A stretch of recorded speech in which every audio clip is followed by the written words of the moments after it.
We're back. We're back. Two gals talking about Mad Men. Katy, Here we are. Sheila. Hi. Music. Okay, so this is the one where we're going to break it down. Meat and potatoes, right? Mid-century meat and potatoes. Let's get down to brass tacks. Let's talk about the characters. This guy. Swoon. Big Swoon. He makes me want to smoke. Oh, I've never smoked. God. And he makes me want to smoke. This show has made me want to smoke the whole time. Talk about glamorization. Yeah. Are you reformed smoker? Yes. Yeah. It's been about 3 years. It's bad. So my mom smoked a lot. And she only stopped smoking the day she had like a brain tumor diagnosed. And I don't think she smoked because she wanted to stop, but she literally couldn't hold a cigarette. Yeah. Not good for you. No. But she said to me that she still wanted to. She missed it. Oh, yeah. Okay. I people who've quit forever, they still miss it. That show would make it really. The show would make smoking it really and drinking. All I want is smoke and whiskey. That's all I want, and I can't do either one. So there you have it. You're living vicariously. So let's talk about Draper. Don. Dick Whitman. Donald Draper. Husband. Father. Ad man. Madman. Wow. Gigolo. Yeah, gigolo. So lost. Oh, So searching. Yeah. Always wanting to escape. Always wanting to escape. But has no idea where he's going. No. He's escaping his past. He's escaping his present. He always wants something. He wants to unattainable. reinvent himself over and over Right. and over again, but he always falls back into his Pattern. Yeah, as we all do in a Right. lot of ways. Like people can change and people can grow, but we're still fundamentally who we are. And a lot of times you just snap back into that. I had this mythic thought. It was revelatory in my head. I don't know if you'll find it revelatory, Okay. but I found it revelatory thinking about Don Draper. He's in advertising, right? So he has, and he's not just in advertising. He is like a coveted. He's the ad god man. of creative. Right. And he's a legend, and he's a guru. He is like the bomb, diggity, of this specific culture. But then when I was thinking about it, so his whole character is created from him. He's his own advertisement. Like he is a walking ad. He puts forth what you want, Right. what he wants you to see. Very of him. shiny, very pretty. Come on. Ooh, oh my God, he's so pretty. Really beautiful. But there's not, like, you can't see the substance all the time. No. Because there's this veneer of what he very intentionally wants you to see. Oh, yeah. And that just hit me, like, in the last day, like, oh, whoa.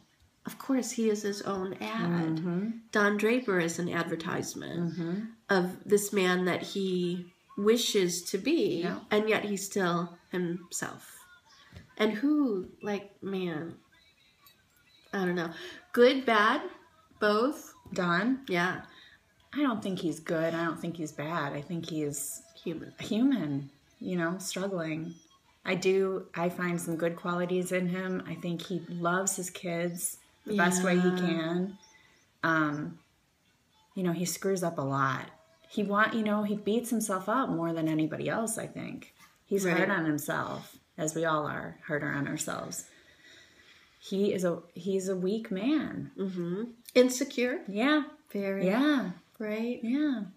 I was thinking about, when he and Betty, when their marriage was ending, and he just realized that as soon as Betty knew who he truly was, or his imagination who he truly was, she was out of there.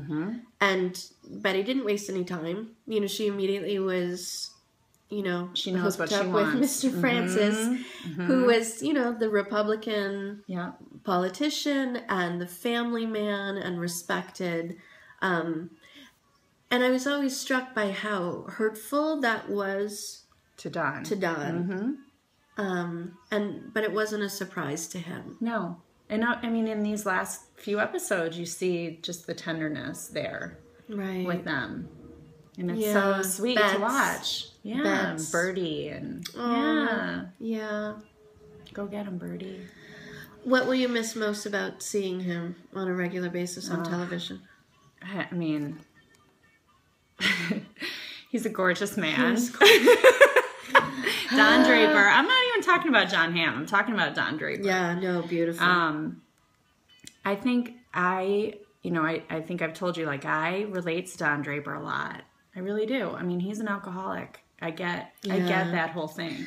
I get that whole mentality. So I'm, and I always kind of root for an alcoholic. Right.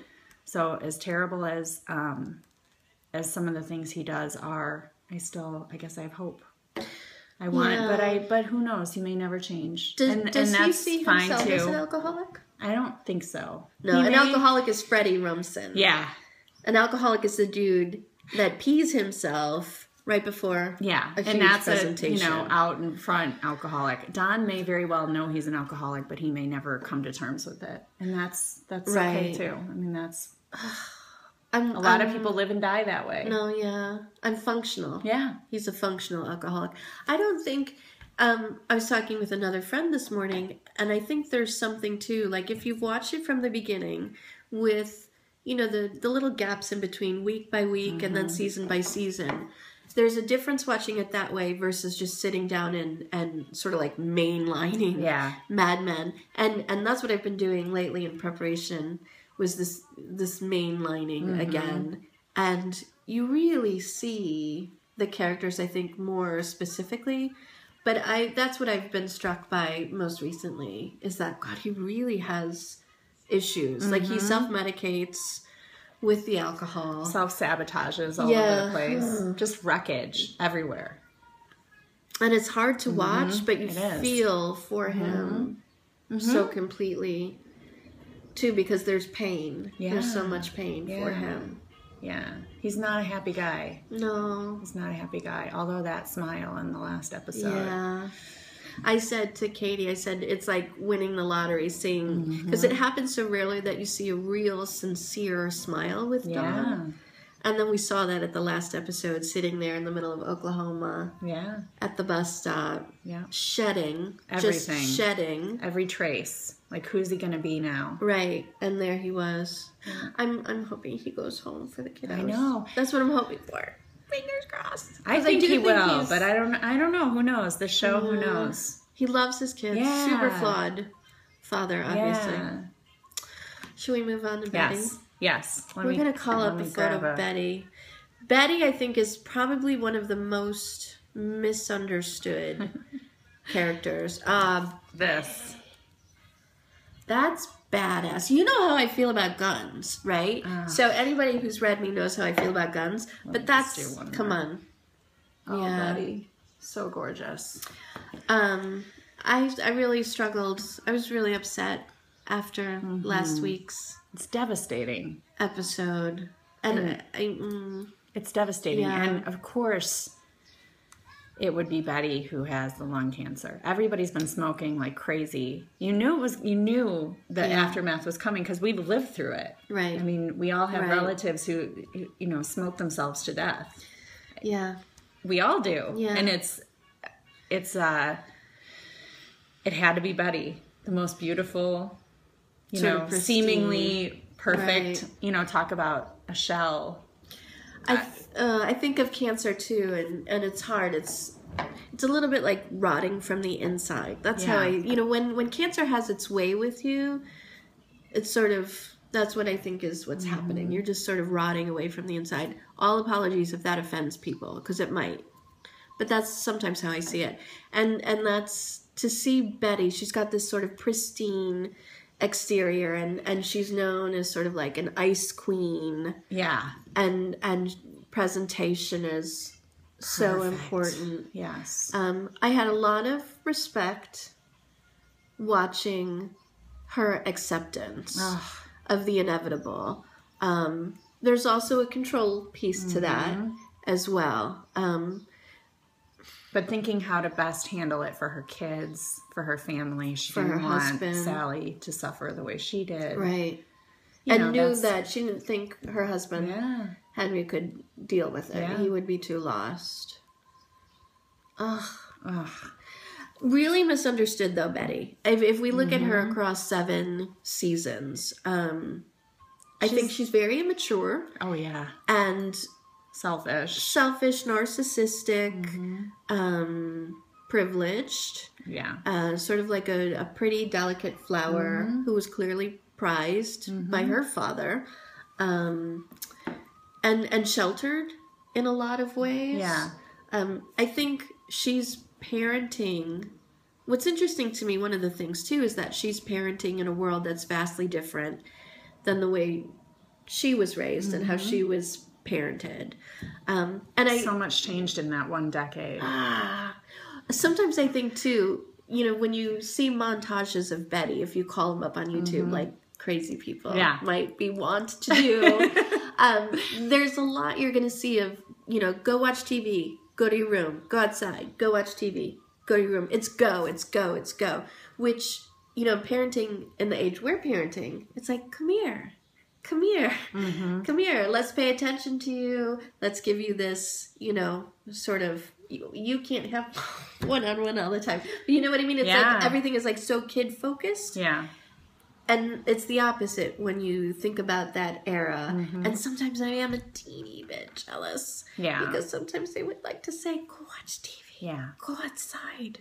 Go Oh, play. I do that sometimes. I can't. Condo living, we've got like a parking lot in the backyard. Can't do it. Yeah.